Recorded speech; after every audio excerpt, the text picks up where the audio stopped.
Are we going to do introductions at the beginning of our collaborators?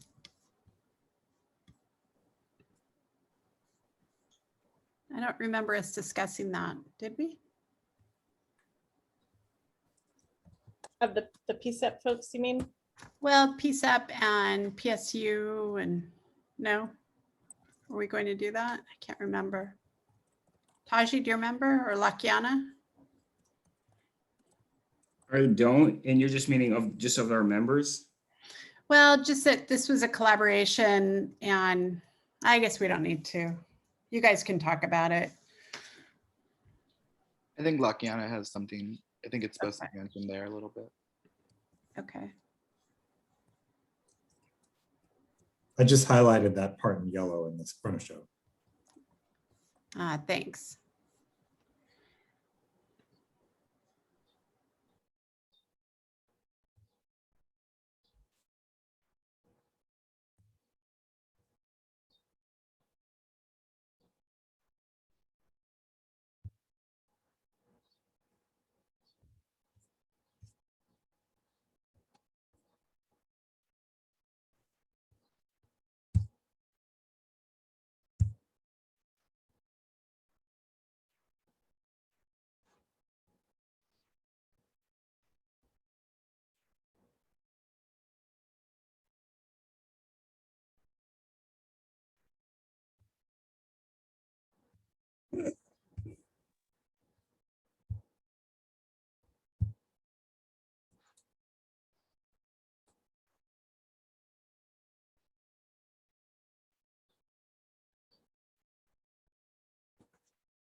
We're gonna wait till about 5:05 to kick things off.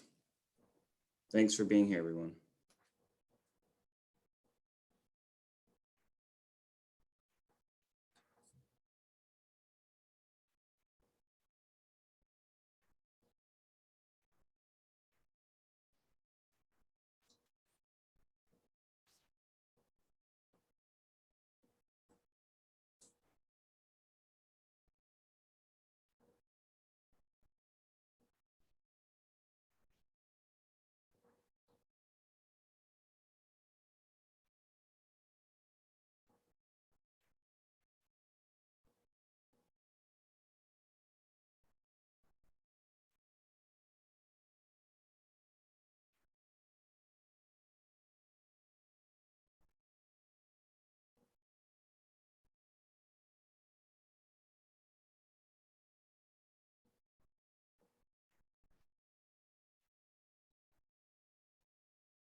All right, we are going to get this party started. Good evening, everyone.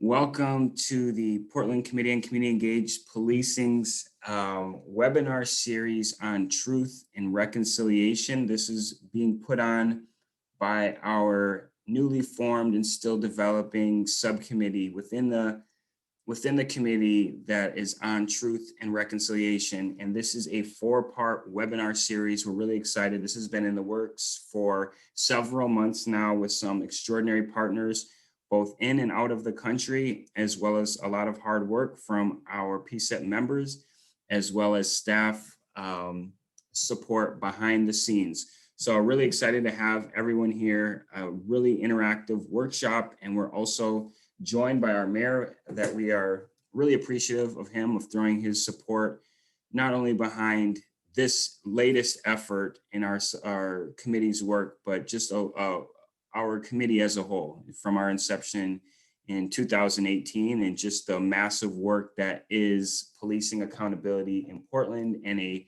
volunteer body that is tasked with a lot of different work. And this Truth and Reconciliation subcommittee, in part, was an idea of Mayor Wheeler. And so I am excited to introduce him and have him share a few words about this process, his presence here.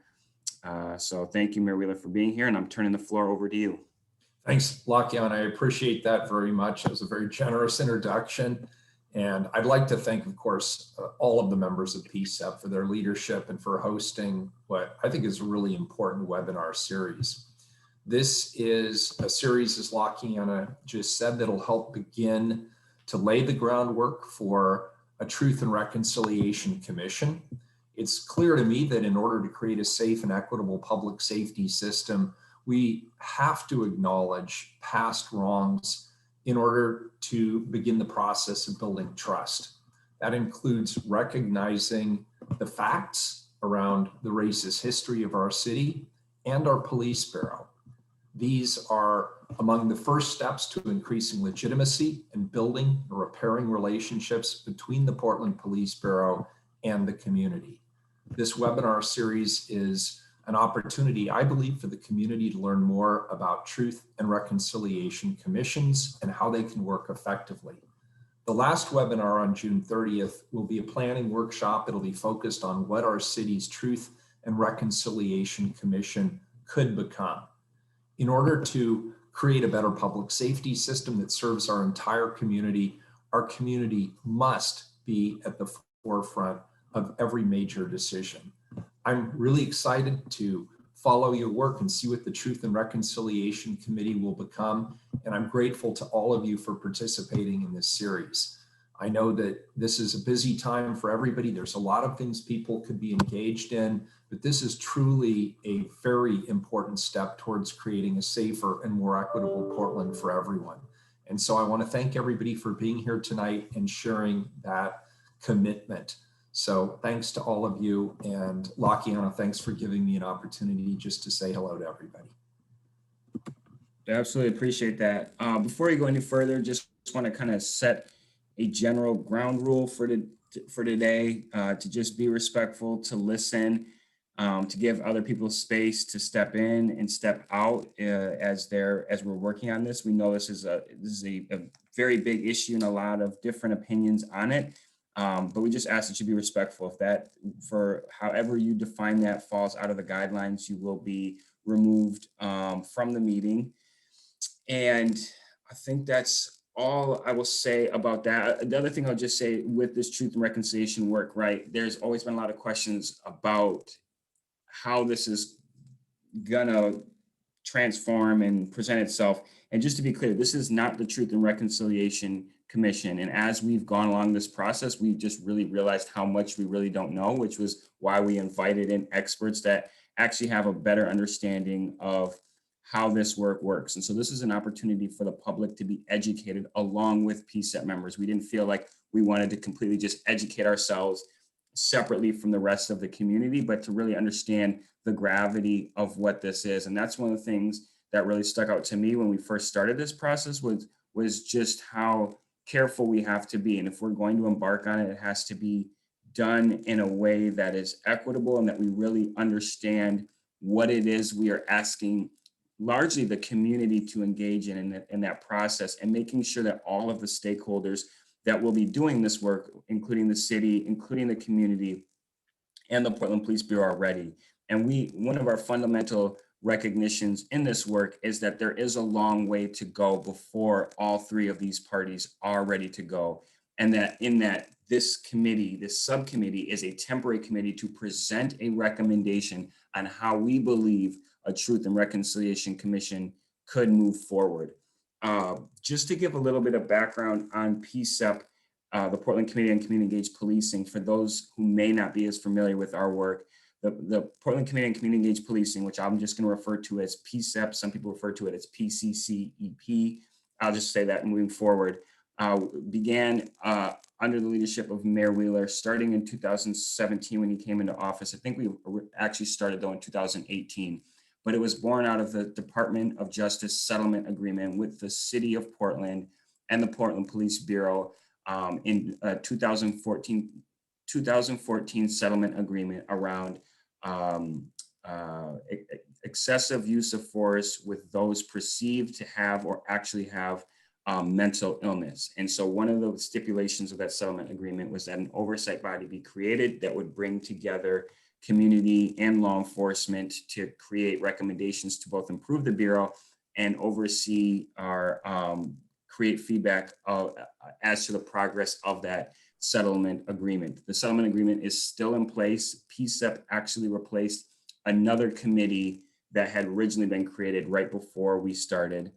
And then it didn't work out for a variety of reasons. And so PCCEP is that second iteration of the work. It's a 13-member body approved by the mayor.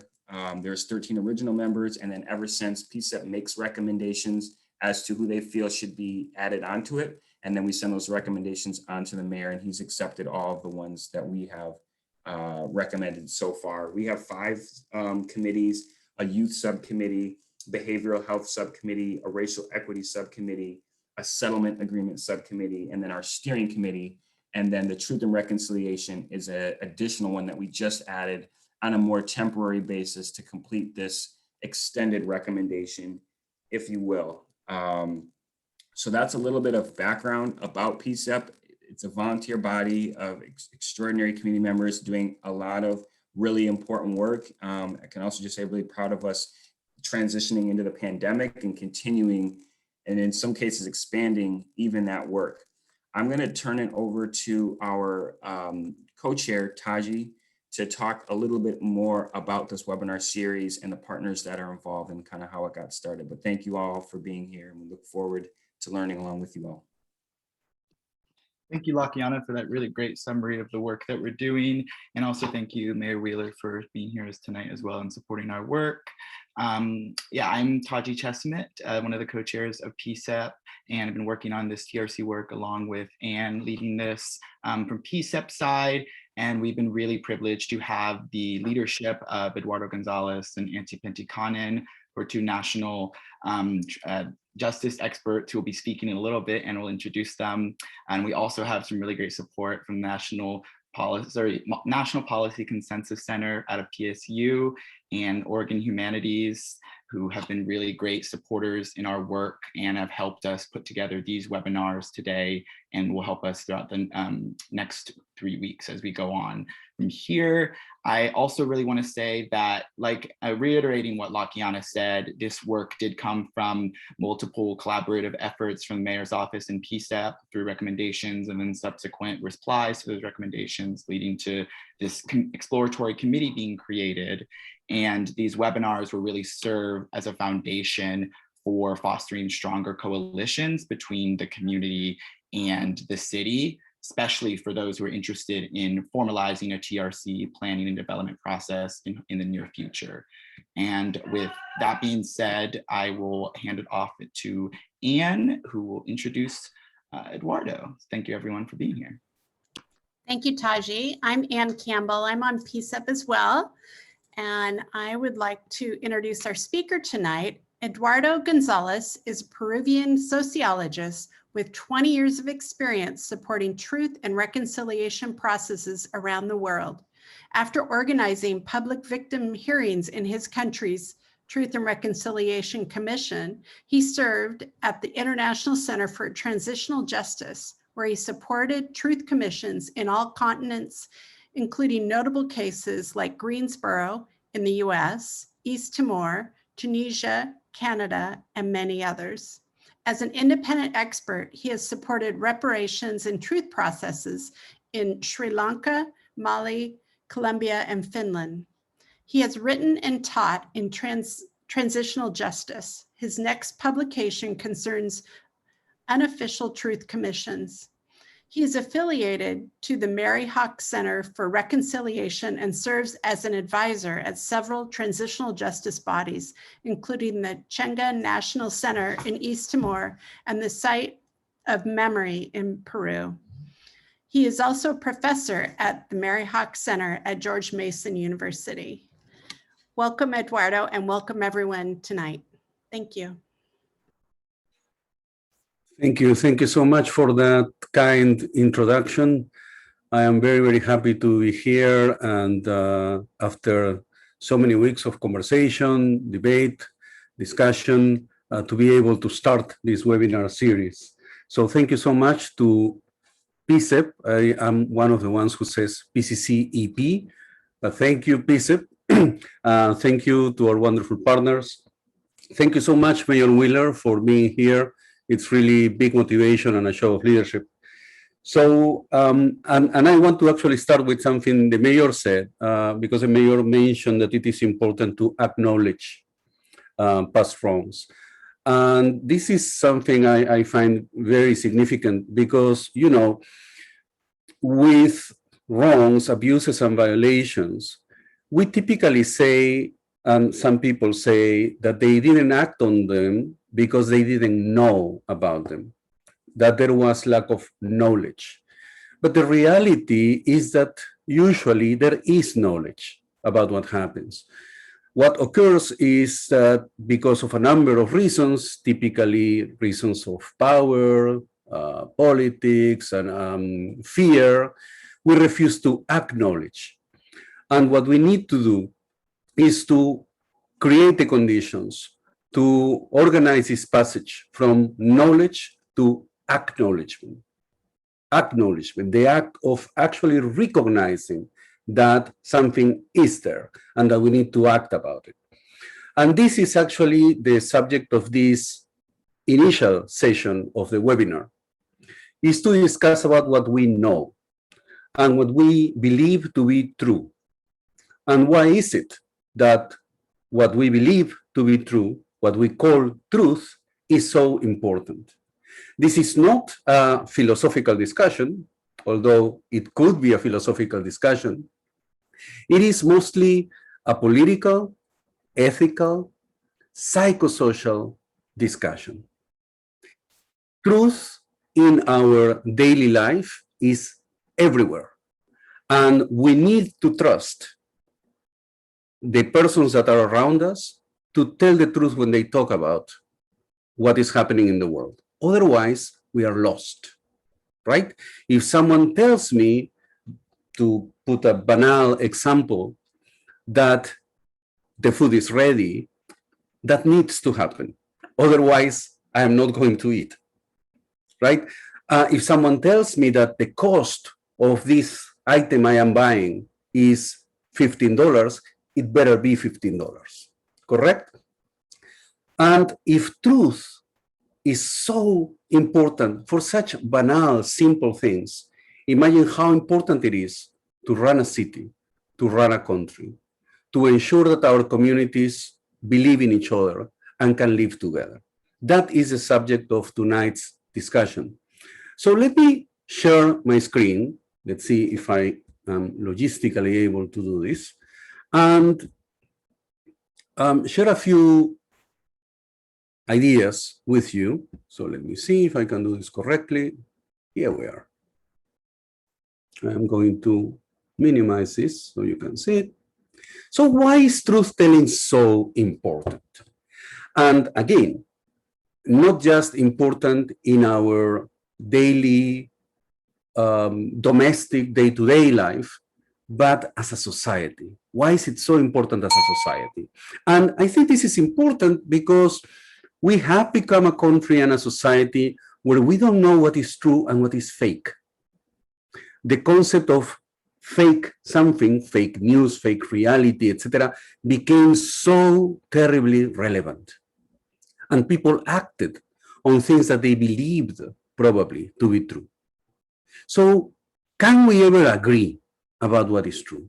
Why is it that what is true for persons on the one side of the road is completely false to people on the other side of the road? We know in day-to-day life that perceptions vary.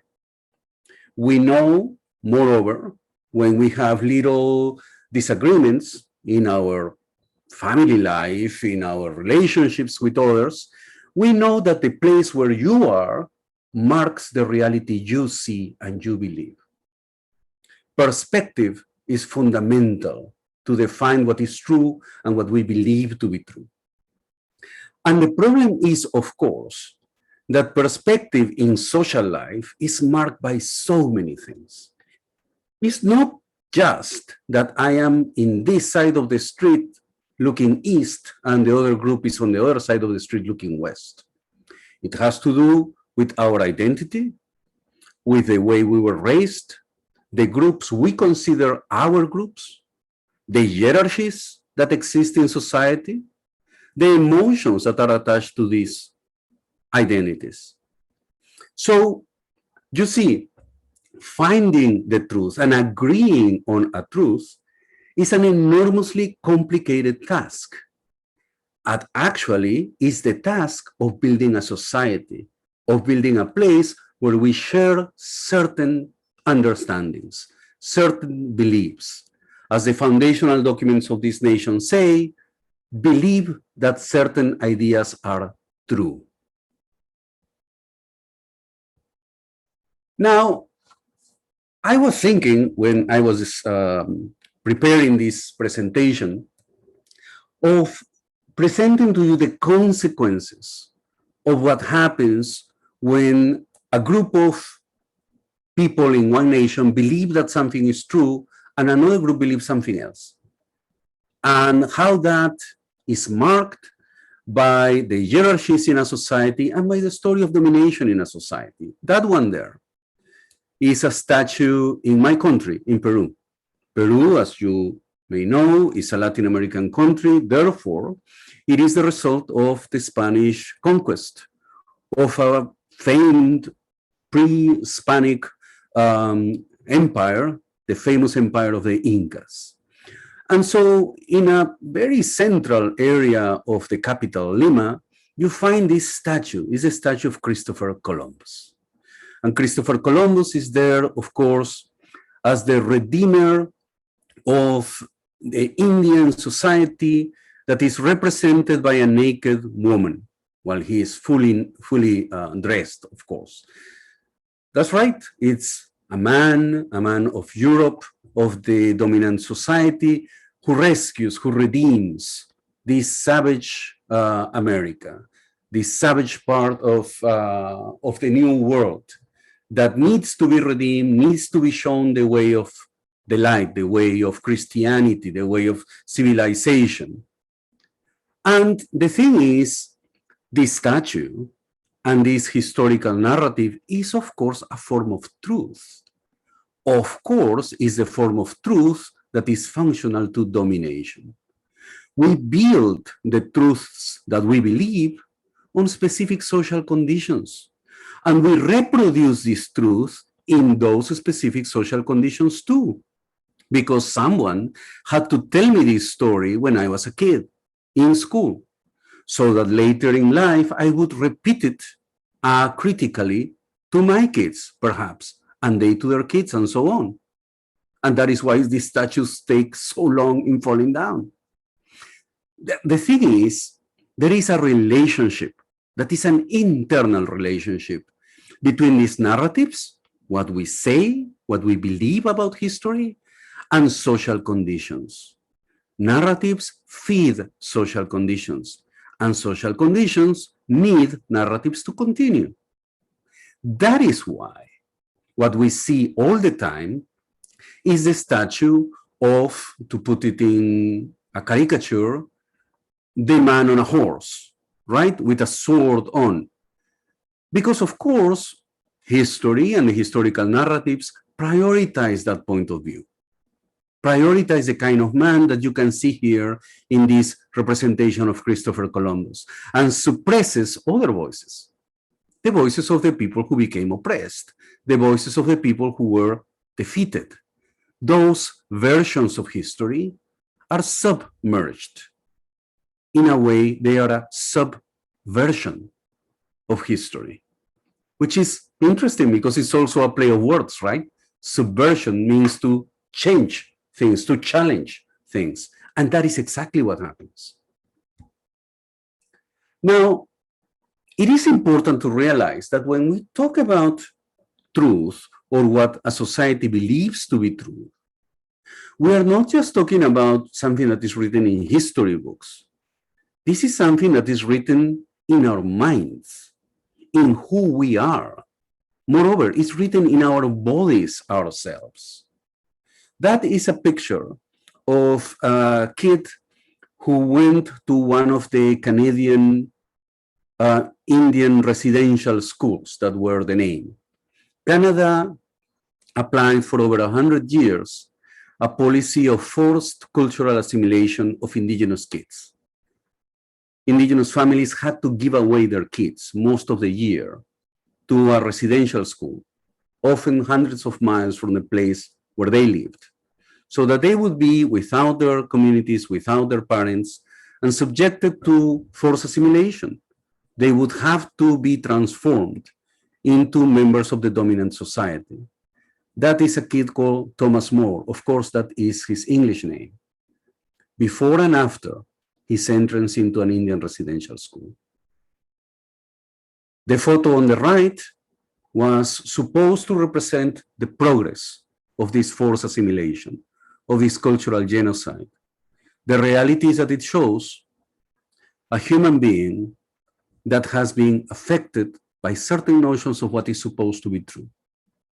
It was supposed to be true that his culture was unworthy of keeping, that his clothes, his language, his beliefs, his original name was unworthy to be lived, so that he had to be assimilated. And that has left a terrible psychological imprint in him and in entire generations of Indigenous Canadians, which is why trauma and the effects of these narratives become trauma, and trauma sadly becomes identity. A few years ago, Canada organized a truth commission to examine the history of these kids who had to live in Indian residential schools, because the last Indian residential school closed in the 1980s. There are still thousands of Indigenous Canadians who went to undergo this kind of horrific treatment. And what they all told was not just their trauma, but the trauma of their families. Their children spoke, their grandchildren spoke, and they all said, because our parents or because our grandparents went to an Indian residential school where they were treated like trash, our parents and grandparents never had any family skills, never knew how to love because they had never been loved. And trauma becomes an identity of an entire people. So truth is enormously significant, not just in how we build a nation, but also in how we build our own personal identity. So what do we do about this? What do we do about the fact that truth is so significant politically, historically, and psychologically? Well, law has its own version of what to do with the truth. To be specific, international law, and to be even more specific, international human rights law has affirmed over the last few decades that truth is actually a right, and that the persons, the groups, the peoples that have been oppressed have a right to know the truth. In the same way that every constitution recognizes that a citizen whose rights have been wronged has the right to a remedy, international law recognizes that part of that remedy is to know the facts. If you don't know the facts, you cannot have an effective recourse against what has happened. There will never be redress if you don't know what happened, and if that has happened is not acknowledged. You need to have knowledge in order to seek justice, in order to build the basis for reparations, in order to transform the institutions that have committed the wrongs. And what is comprised under this right to the truth that has been declared by institutions in the United Nations? There is even a General Assembly of the UN resolution on the right to the truth. Well, the right to the truth comprises the facts, what happens, the causes and the context. Why is it that this happened? The responsibilities, who did this, and the consequences. What have we suffered because of this? That there is a picture, of course, and I don't know of what place in Latin America, because all our continent has been lashed by this crime. These are relatives of the disappeared. As you may know, in my region, there have been several military dictatorships, and one of the crimes that they committed was the what we call a forced disappearance, that is an arrest of or a kidnapping, after which the authorities don't give any information about the person, so that years pass and you can only presume that the person has been killed, but you really have no knowledge of what happened. And those are thousands and thousands of cases, thousands upon thousands of families destroyed because they don't have even the basic right to grieve for the death of a relative, because they cannot know if the relative is dead. So it is actually the struggle of the families of the disappeared all over Latin America that became a number of judicial cases in our constitutional courts and in our Supreme Courts. And those became also, in turn, decisions by regional human rights bodies like the Inter-American Court of Human Rights, and eventually the right to the truth that has been recognized internationally. So it is interesting that truth is not just something that happens in the domain of nation building or our own internal identity, but it is also a legal concept, and that legal concept can be leveraged by victims and by communities whose rights have been violated to seek justice. Now, one important instrument to obtain such justice is called a Truth Commission. That is a picture of the Truth Commission I worked in 20-something years ago in my country, Peru. This was a Truth Commission established right after a 20-year armed conflict that left about 70,000 people killed in my country, and also at the end of a 11-year dictatorship. A Truth Commission is not something that you do instead of your typical trials or criminal cases against perpetrators. Peru has had those, and a few people have been found guilty of very severe human rights abuses. But what happens is that what happens in a criminal case typically is a long process, it's a complex process. The cases that arrive to a court are typically the absolute minority of what happened.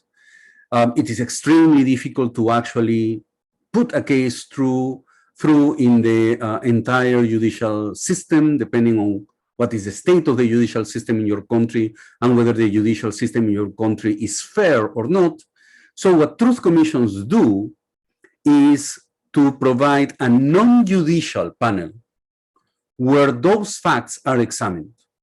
That does not impede the fact that many of those cases are going to see a court of law, but it allows at the very least the vast majority of victims to come before a Truth Commission and talk. The Truth Commission of Peru received, if I am not wrong after all these years, about 25,000 direct testimonies of victims, many of which were invited to participate in public hearings. That is the Truth Commission of Peru right there, listening to representatives of the Ashaninka Nation, one of the indigenous peoples of Peru, who suffered terribly during the armed conflict. Truth commissions like this one were established by government, by the national government of Peru, in the moment in which we recovered democracy after the fall of a dictatorship. And what they did was three basic things, I would say. First, they examined the facts, and we published a long report on what we found about the human rights abuses. Second, it cares for the victims. It creates a space that is respectful, that is safe for victims to tell their stories. These are survivors of horrendous abuses, and they had the opportunity to speak before the entire nation in live TV, in front of the Truth Commission, to talk about what had happened to them and to their communities. And this was the first time this happened in the history of my country. It had never happened in the history of Peru that in primetime TV, you would have members of indigenous nations speaking in their language, sharing the same table with representatives of the state. This had never happened. And the third thing that the Truth Commission does is to care for the rights of these survivors and propose concrete alternatives, concrete policy, what to do so that this doesn't happen ever again. What we call in Spanish, nunca más, never again. But what is exactly nunca más? How does it look like? Do we need to change the educational system? Do we need to change and to reform the judicial system? Do we need to change our law enforcement institutions? Transform our police, our armed forces? What do we need to do to ensure that this doesn't happen? So that is what the Truth Commission does. It does fact-finding, of course. It receives and cares for the victims, and it proposes policy alternatives. And what they do is that when they are in operations, they kind of expand the national agenda, the political agenda, because, you know, the political agenda is usually dominated by a few critical issues, typically the economy of our society, the political disputes, etc. But there is very little typically on the situation of the marginalized. So what the Truth Commission does is it enlarges that public sphere in order to have those voices that have been typically marginalized come to the fore. Second, they allow for recognition, for acknowledgement.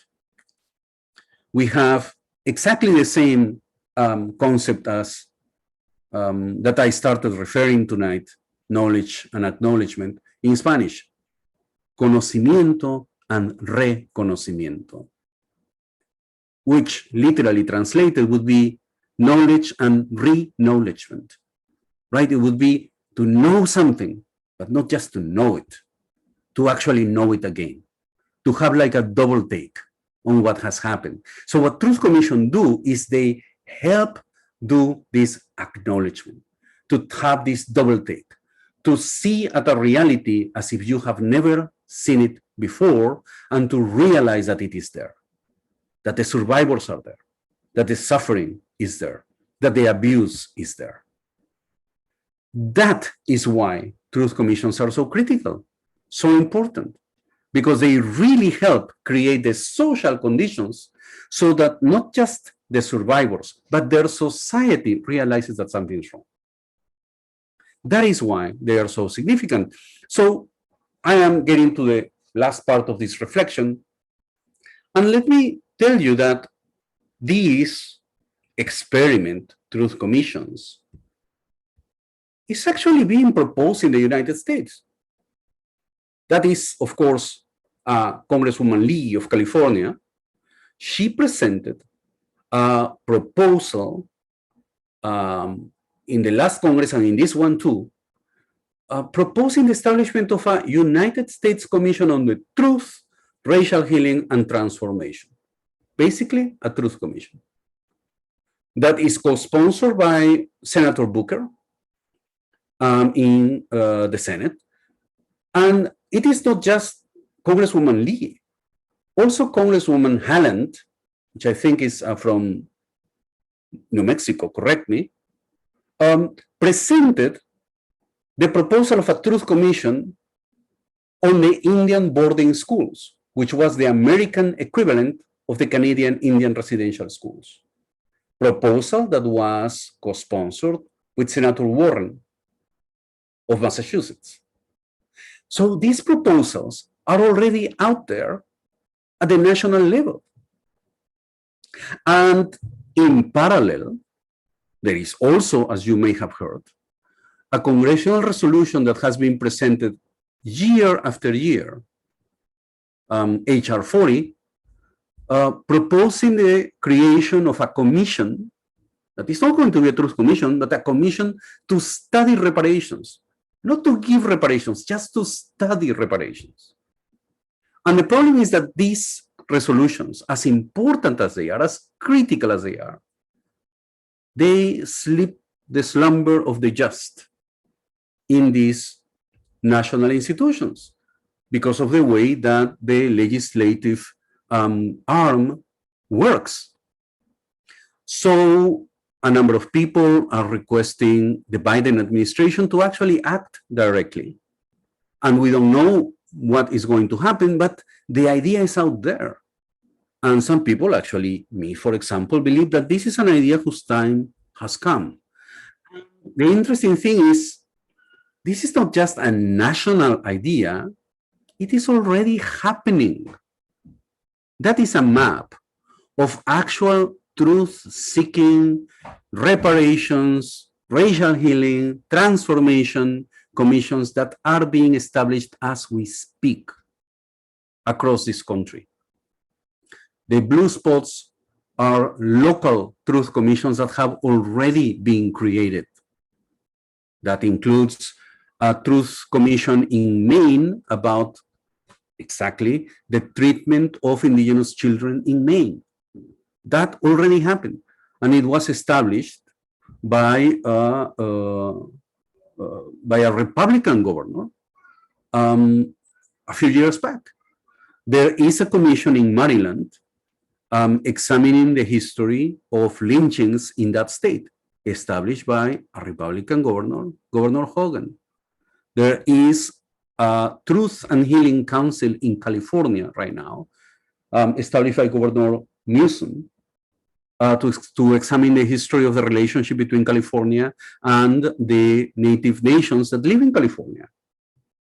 There is a Truth Commission in Iowa City, established by Mayor Brostig, with whom I had the pleasure to speak a few weeks ago. And so the leadership of these local leaders, governors and mayors, is really taking place.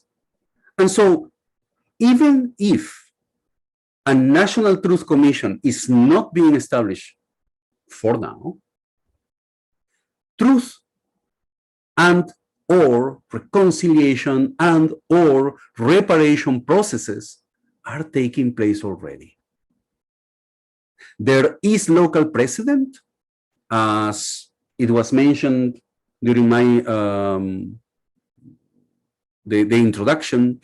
I did work with the Greensboro, North Carolina Truth and Reconciliation Commission many years ago, as I did with the Maine Truth Commission that examined the history of the treatment of the Wabanaki children. And so there is already a lot of local experience in the United States. We have here with us in the meeting, Dave Ragland, a very good friend who has also led the establishment of a truth-seeking and truth-telling process, which is called the Truth-Telling Project, that emerged during part of the protests against the killing of Black people in this country.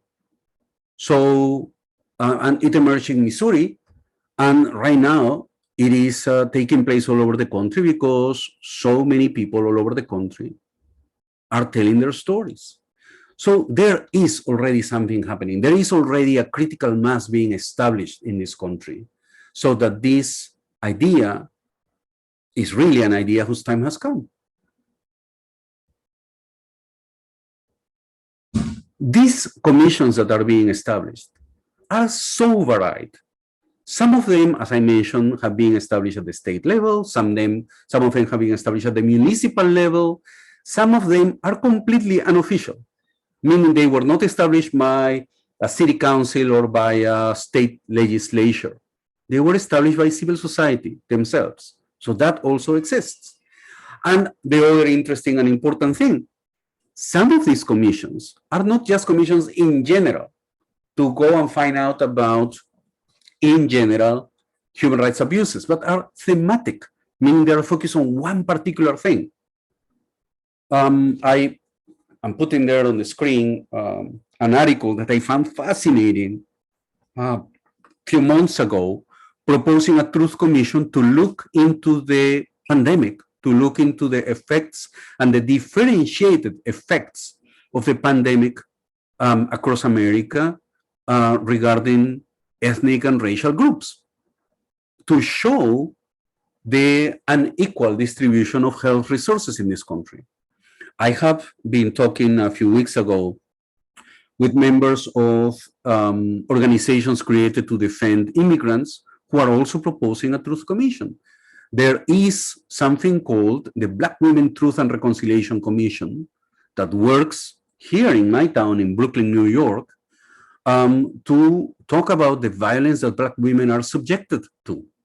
So there are multiple processes that show that, yes, even if we live in a society where truth has become such a debated and such a conflictive and such a contested concept, it is possible from civil society, from the local communities, with a human rights perspective, to take a different tack at this discussion on what is true and what is not truth, and to reconstruct, rebuild what we believe to be truth on the basis of the stories of those who have suffered, on the basis of the stories of the survivors. That is the creative, the interesting element of what truth commissions are. That they do something extremely complicated, this incredibly complex process of establishing a narrative that has political, legal, psychosocial consequences, but they do it not on the basis of some cabinet work by a group of intellectuals, but they do it out there, in public, in front of the entire nation, asking the survivors themselves. That is what truth commissions do. And that is what is already starting to happen in this nation. So, does the US need a truth commission? Well, actually, if you ask me, I think it needs more than a truth commission, actually. It needs also reparations.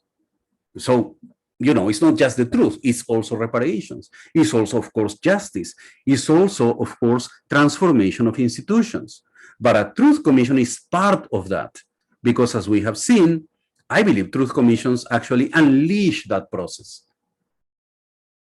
Truth commissions create a cascade of interest, of discussion, of enlarging the public sphere, of enlarging the political agenda, so that truth becomes the path to reparations, to justice, to social transformation.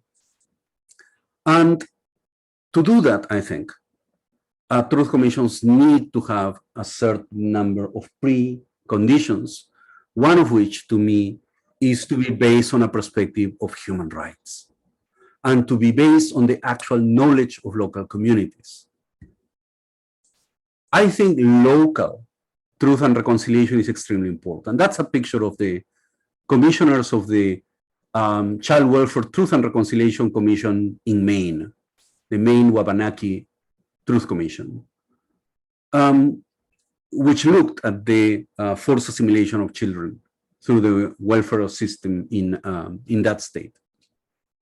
And I think these are important because human rights abuses are not something that, you know, happens in the headlines of a newspaper, somewhere in the abstract level that we call the national level. They happen concretely in our communities at the local level.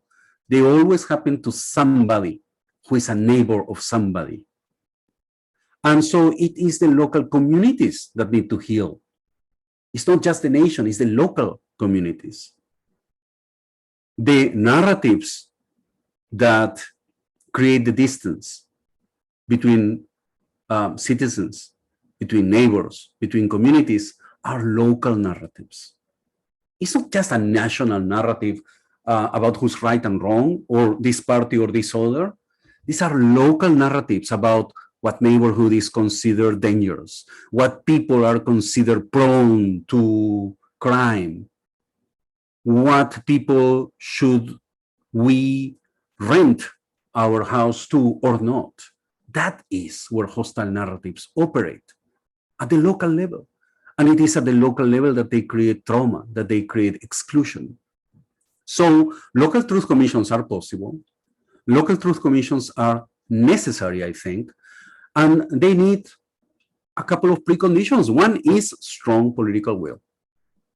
And that is why I said from the first minute, it's so important to have the local leadership happening, to have mayors, to have governors, to have city councils taking the initiative on this, to have the subcommittee in PCCEP, to have these discussions taking place at the local level. Also, these initiatives need to be consulted. You may have a fantastic idea, but it's not just enough to say, okay, we create it. In order to create it with ownership, you have to consult it. You have to open some space, a few months perhaps, to go around the city, to go around your society and ask, so what do you think we should do about it? So what should be the terms of reference of this that we're going to establish? On what do we need to build truth? On what do we need to build reconciliation? And the commission needs to be independent, of course. It needs to be factually independent. They need to be able to organize their work without interference. They need to be seen as independent. That is, the society, the community needs to see at the commissioners and think, yeah, I believe that these people are going to do a fair work. So I do think that all this discussion that is so critical and that it appears to be so intractable is actually something for which we can, if we are creative, propose some concrete instruments. I am very, very happy, actually enthused that in your city, in response to concrete situations and concrete injustice and concrete trauma, you are thinking of the possibility of a truth commission. Of course, at the very beginning, when an idea emerges, it's not completely formed.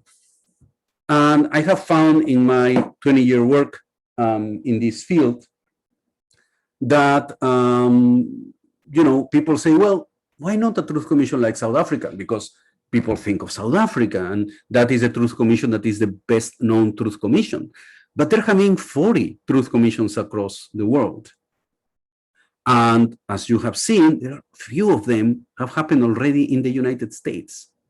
So I do think that the idea is great. I do think that it's a very constructive and very practical and also very consequential idea. And I do think that, however, to make it happen, this consultation is important. These kind of discussions, these webinars are important, of course. And I really do hope that, you know, this process, these conversations are going to take us to the right place in Portland. And when this situation gets a little bit more regularized, we are going to be able to have these conversations, not just by Zoom, but directly. So thank you so much. I will stop right here with the actual presentation. I hope it was not extremely long. I hope it was not terribly boring.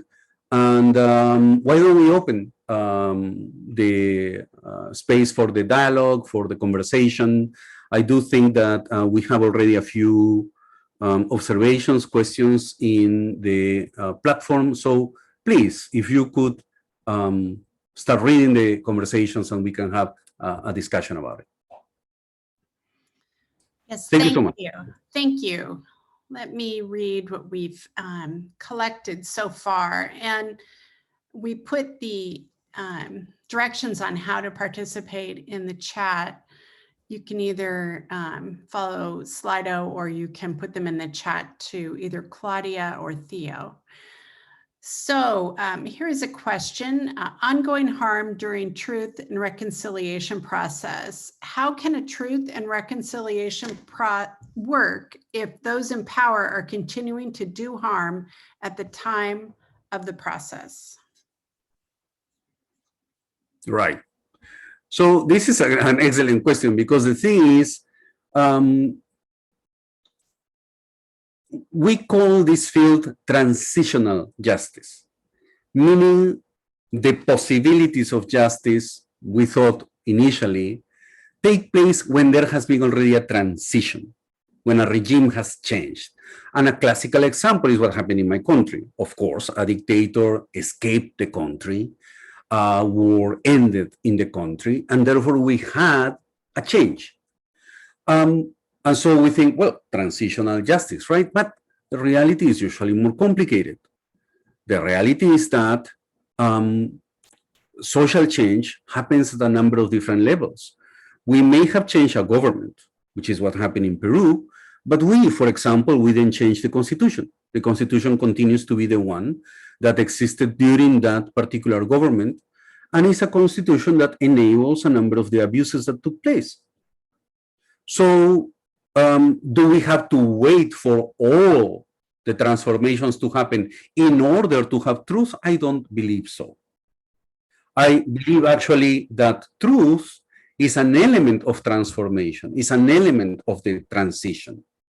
Right now, in the country of Colombia, also in Latin America, sorry for all those examples, those Latin American examples, but those happen to be the ones I know best. Right now in Colombia, there is a truth commission working on the internal conflict, the armed conflict that existed in that nation between a guerrilla group, the FARC, and the government of Colombia. But the reality is that the conflict continues. Some groups in that guerrilla continue fighting. There are other guerrilla groups. There are paramilitary groups working in Colombia. Violence pretty much continues. But Colombia is already examining the truth for one simple reason. They cannot wait. They cannot wait for everything to be perfect and for peace to be complete in order to provide the truth to the families, in order to provide the truth to the survivors. So that truth is part of a process of transition, I would say.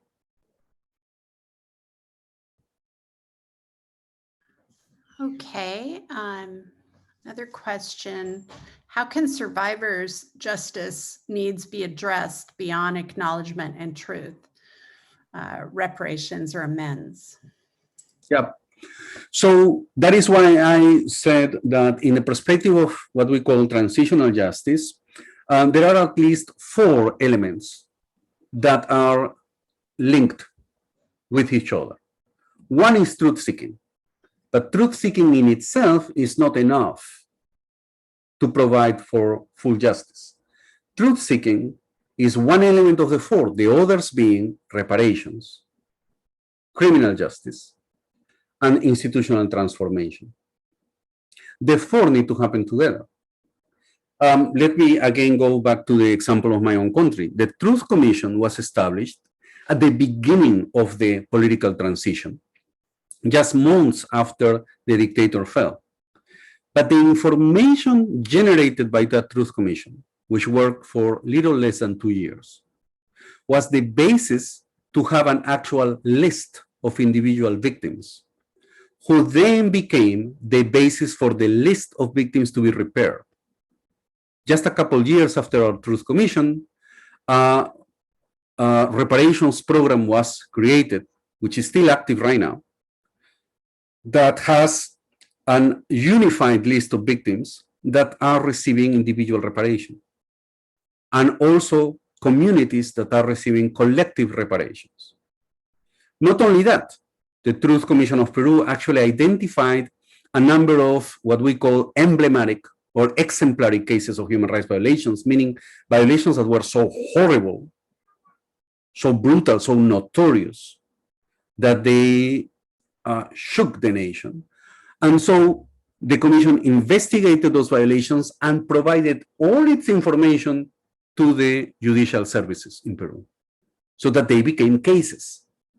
And so, for example, the dictator of Peru, a man by the name Alberto Fujimori, was tried on the basis of information provided by the Truth Commission. And he was sentenced to 25 years in prison for forced disappearances, torture, and arbitrary executions, sentence that he is still serving today. And also, what a Truth Commission does is it provides information that can be useful for political transformation. How do we transform an institution if we don't know how it works? What is its mentality, its doctrine, so to speak? It has to be transformed, and that is what the Truth Commission did. Our report, I wish I could show it to you. Our report had 9 long volumes. The last, which is one of the thickest, is the volume on recommendations. We recommended a reparations proposal.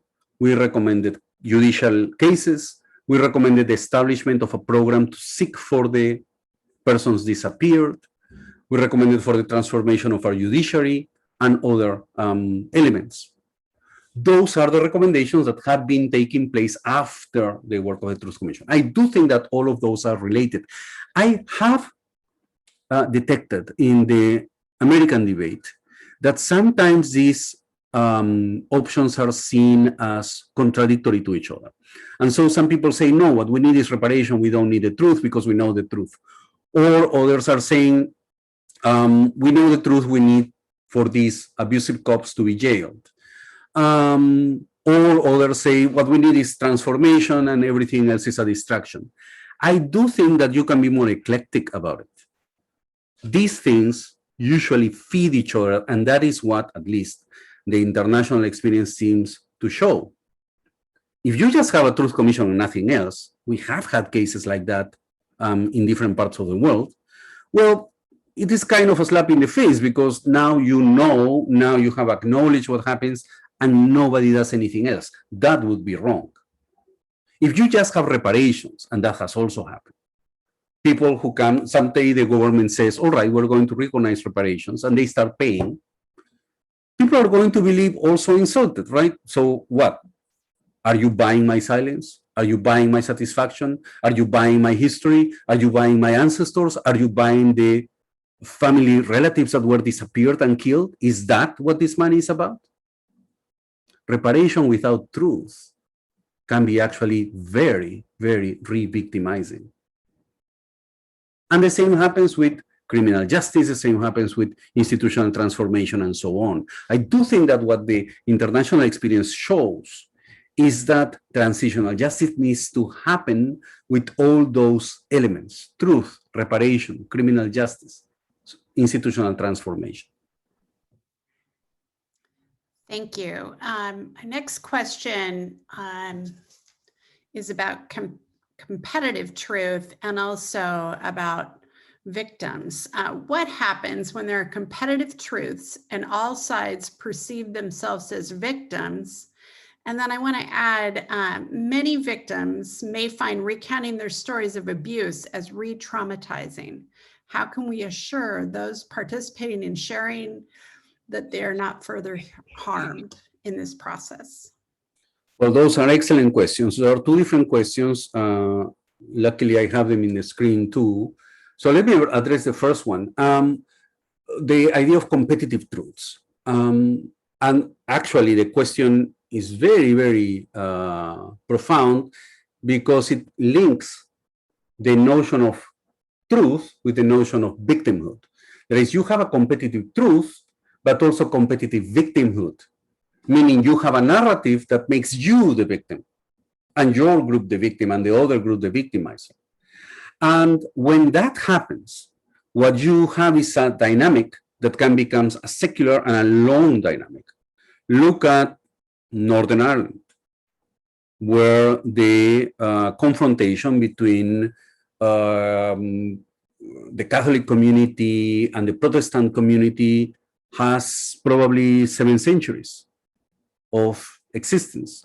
Look at the conflict that destroyed the former country of Yugoslavia, where Serbians, Croatians, and other groups had exactly these competitive victimhoods and competitive narratives. Look at Sri Lanka, where I lived for about a year and a half or 2 years, where the Tamil Hinduist community in the north has a certain history, and the Sinhala Buddhist community in the south has a completely different history too. The same in Mali, where I am working now, with the Tuaregs and the southern Malians. So yeah, competitive truths exist. What a truth commission does is to create the space where people can come and talk about it, so that you have the possibility of doing something that never takes place, to create a common space to have the discussion. It is not assured that you are going to end up having a new truth. It is not assured that people are going to negotiate a truth, because that is not what happens. You cannot say, all right, I give you Gettysburg and you give me Manassas. I give you the Emancipation Proclamation and you give me the causes of the war. It doesn't happen that way. But what can happen is that you can have a discussion where you identify certain basic principles that should be the basis of the discussion. Equal dignity, the rejection of human rights violations, and so on. That is probably what you need to do. That is the place where truth-seeking becomes historical memory. That is the debate. It's not easy. But if you don't do it, if you don't create those spaces to have that conversation, what happens? What happens is that the separate narratives, the competitive narratives, continue to exist in their bubbles, in their self-confirmation closed spheres. And therefore, those competitive narratives become competitive identities, and these identities continue. That is why it's so important to challenge these competitive positions, to come to a space where you discuss. Now, that links us to the second question, because of course, doing this is extremely complicated, because you have to do it in conditions that are not going to re-victimize, conditions that are considered safe for the victims. And in this, there is a delicate balance act, I think, because of course, you have to ensure that the victims are going to be safe, are not going to have a situation where they're going to relive the victimization again. But the other thing is, you have to take seriously the agency of the survivors. It is not you who decide what is safe for the survivors. It is the survivors that say, okay, I am going to share my story. right? Or I am not going to share it, or I'm going to share it in these conditions. So truth commissions over time have done it in many different ways. Those public hearings that took place in Peru, in my country, I was the person that organized the hearings. And before each hearing, we approached the victim and survivor organizations, we approached the individuals that were invited. And these hearings did not take place without the informed and previous and free consent of these individuals. It is them who said, all right, I am going to participate and I'm going to tell my story. And I'm going to tell it as it was, directly. And it was enormously brave. But it also happened, and it has happened in some truth commissions, that people have said, I want to share my story, but I want it to be a closed hearing. I don't want it to be public. And that is, of course, correct and appropriate. And of course, there are cases in which persons are not ready to do it. And you cannot force them to come and tell their story in private or in public. So yes, I do think that that risk is real, but to navigate that risk, the critical element is to understand the conditions for free, previous, and informed consent. Thank you. What are the antecedents required to increase the probability of a truth commission? And if you could possibly add what factors can limit success, and what readiness markers would you identify for a community to launch a Truth and Reconciliation Commission on a topic? That's also a very good question. I do think that truth commissions are ready to happen, if we're going to use that metaphor, readiness, if you have already a discussion taking place. If no one is talking about it, obviously, a truth commission is a very artificial thing. If the community is already problematizing this, that is when a truth commission is ready to happen. Because what a truth commission is not the creation of this truth, the creation of this debate. It's an instrument to facilitate the debate, but it's an instrument to facilitate the debate that is already taking place. So that it's not just a small group doing it, formally, institutionally, but it is the community doing it through an instrument, a truth commission, of which we already have a number of national and local examples taking place. Another one I do think is the fact that institutions are recognizing that something is wrong. And you, of course, may have long debates about why is it that an institution says, yes, this is true, this is a problem, we need to act. And people will talk about the motivations, the seriousness, the honesty of institutions doing it. But if institutions start recognizing something, that is an opportunity that needs to be acted on. Of course, my country, Peru, had an institutional transformation, and the new government said, yes, human rights violations occurred. But at the same time, they were keeping in place the constitution that created the economic order that was creating those violations in the first place. So they were ready to recognize one aspect, they were not ready to recognize another aspect, but we were not going to wait until they recognize everything. As a juridical reality, the country had already recognized something, and we took advantage of that to start the process. The process that is proving to be a very long process. We have had, and I don't know if you have read the international section in the last few weeks, but we have had in Peru at least 3 presidential elections in the last 15 years, in the last 20 years in Peru, in which the heirs of the dictator have presented themselves as candidates.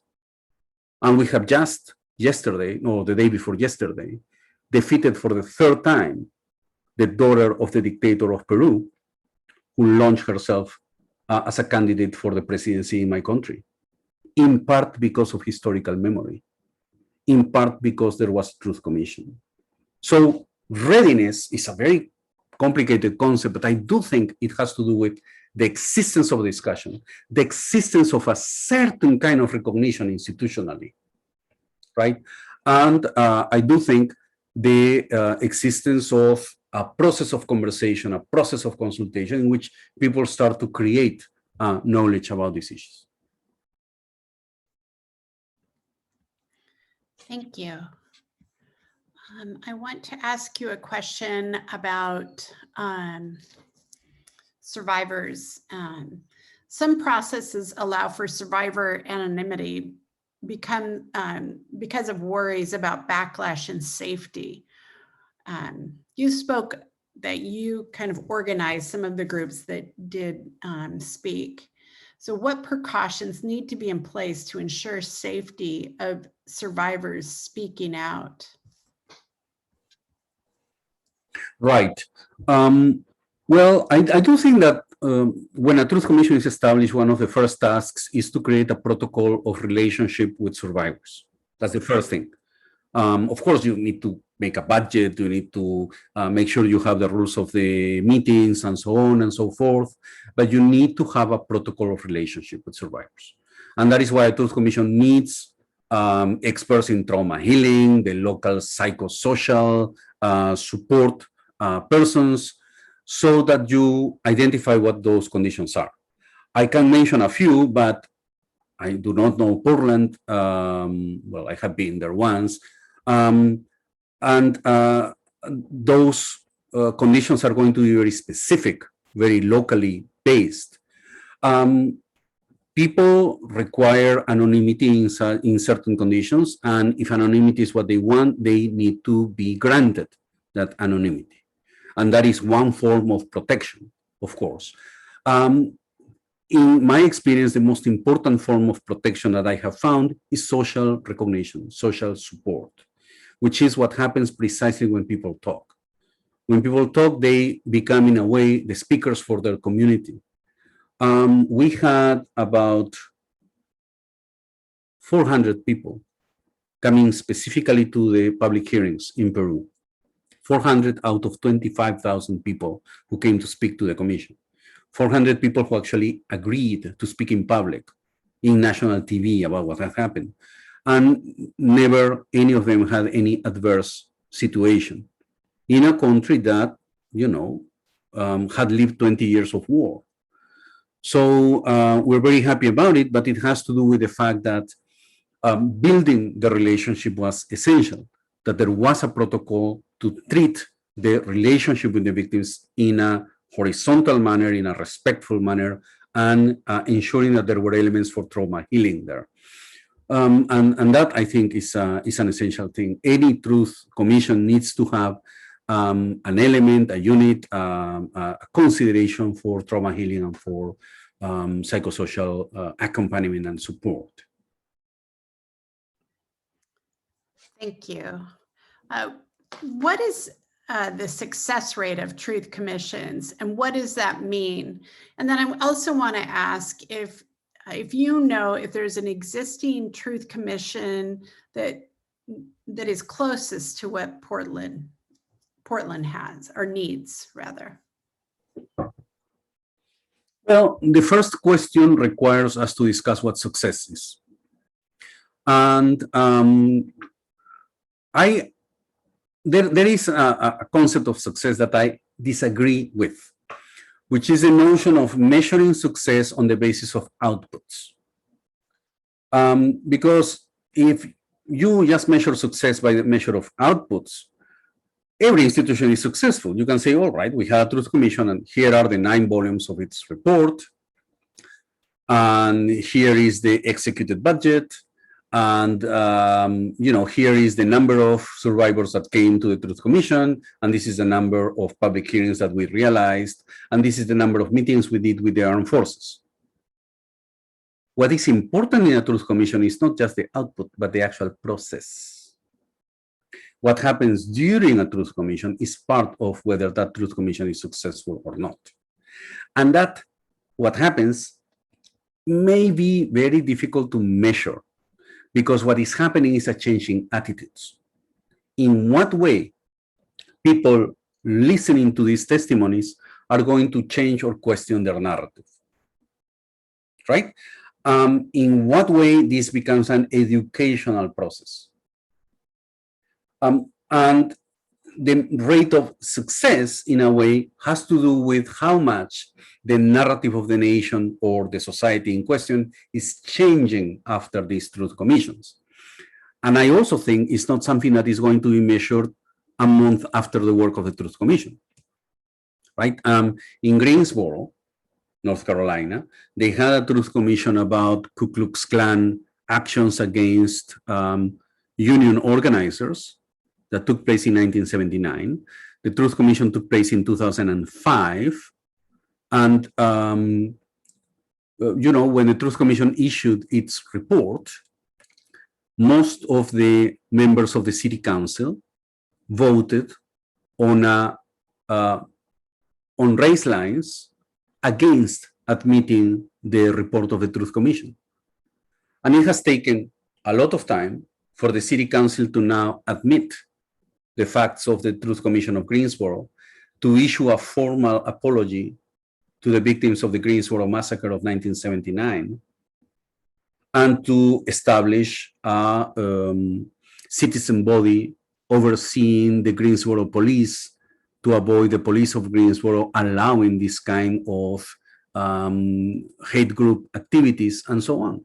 So look at South Africa, the narrative of a rainbow nation, a nation that does not belong just to the white minority through the regime of apartheid, but on the contrary, a nation that belongs to all communities, that also has taken its time to be there.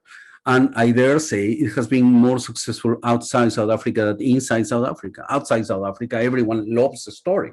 And that's why everyone says, oh, South Africa, the successful transformation after apartheid. It is, of course, not complete at all. There is enormous Black poverty in South Africa, right? And it is not true that the transformation has completely succeeded, but the narrative of building a society on the basis of something different from apartheid, on the basis of something different from settler supremacy and white supremacy, is already quite official, right? And you can see that in the narratives of South Africans, of different communities, in the cultural narratives, in the artwork, in the sports community, in the political narratives, etc. But that takes time too. And that is, I think, how you measure whether a Truth Commission has been successful. Also, I would say, if a Truth Commission has actually succeeded in creating the conditions for other processes to happen, reparation, justice, transformation, and so on. What was the other question? There was whether there is a Truth Commission that is kind of similar to Portland in size or issues. Oh, I see. Oh, excellent. Well, yes, I do think that what is happening right now across the nation with about 20 local commissions being established presents that possibility. Yes, there are a number of cities creating commissions, and some of them are calling them Truth Commissions, some of them are calling them something else, like, for example, racial equality commissions and so on. So yes, that is happening. I said at the beginning of the conversation that I had been in conversations with Mayor Bruce Teague of Iowa City, who established a Truth and Reconciliation Commission in his city. So that is there. Worldwide, there have been also local commissions. By the way, I published an article about this issue in the magazine Foreign Policy a couple of months ago that I can circulate later if you're interested. But there are countries in which local truth commissions have been established. Brazil and Mexico, which are federal countries, have established local commissions. In Brazil, there have been around, if I'm not wrong, 25 or 26 local commissions established at the city level or the state level to look into abuses committed during Brazil's military dictatorship. In Mexico, there have been also truth commissions established at the state level. So yes, there are a number of initiatives that have taken place at the local level. And I think there is a lot of material there to learn from. Thank you.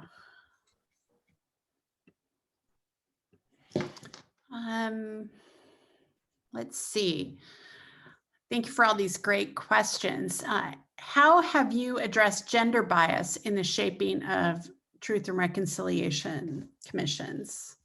Yeah, that's also a great question. At the very beginning, when people started creating truth commissions, and this is 1983, 84, the first thing that we call a truth commission was the National Commission on Disappearances, established in Argentina in 1983 after a military dictatorship. At the very beginning, issues of intersectionality, issues of identity were really not in the equation. People looked at human rights violations in a completely generic way.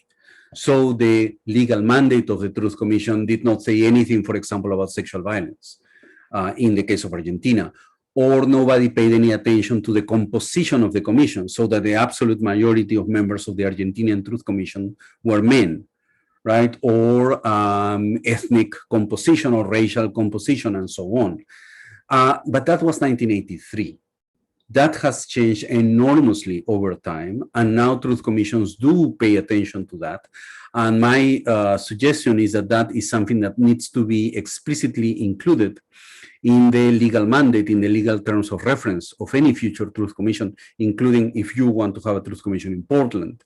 The latest truth commission established in Colombia, the one I mentioned, for example, explicitly had a nomination board that received the proposals to create the commission, and the nomination board had specific criteria to make sure that the commission, on top of receiving people who were able, who had the capacity to do the job, also were representative of Colombia, so that there would be indigenous commissioners, there would be Afro-descendant commissioners of the numerous Black communities of Colombia, that there would be men and women in equal numbers, and so on and so forth.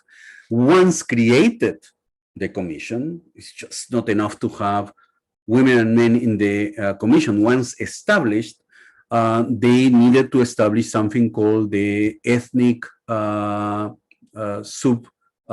ethnic unit. They created a gender unit, and so on and so forth, to make sure that these approaches, these transversal approaches, were included in the work of the commission. You just cannot tell the story of these abuses without the perspective of women, without the perspective of different communities. Thank you so much. I know we're getting towards the end of our time, so we'll have to save some of our questions for our next session. And Taji is going to, thank you so much, Eduardo. This has been fabulous. And thank you to everyone who's joined us tonight. Taji would like to say a few words, and I hope to see everyone next week. Thank you. Yeah, I'll keep it very brief. Once again, yeah, Eduardo, thank you so much for sharing today, and everyone else who helped put this together. And a special shout out to Mayor Wheeler for sharing his in support of this work earlier in this webinar. And like Anne alluded to, we will be having two more webinars and one more workshop, and workshop will be focused on Portland's particularly Portland and how this can apply to Portland. And we already got some great questions already alluding to things related to Portland, which is really a good way to get us to start thinking about that. And so really a huge shout out to Eduardo again. Thank you so much. I am always inspired by the amount of knowledge you have on this topic. And thank you, Auntie, for supporting, and we'll be able to hear from Auntie next week, I believe. And so yes, thank you everyone for being here and spending your afternoon with us. We'll be having the next webinar a week from today at 5. And hope to see everyone there. Thank you so much. Thank you so much for your presence, and thank you for the great questions. Sorry I couldn't answer all of them. I hope this was useful.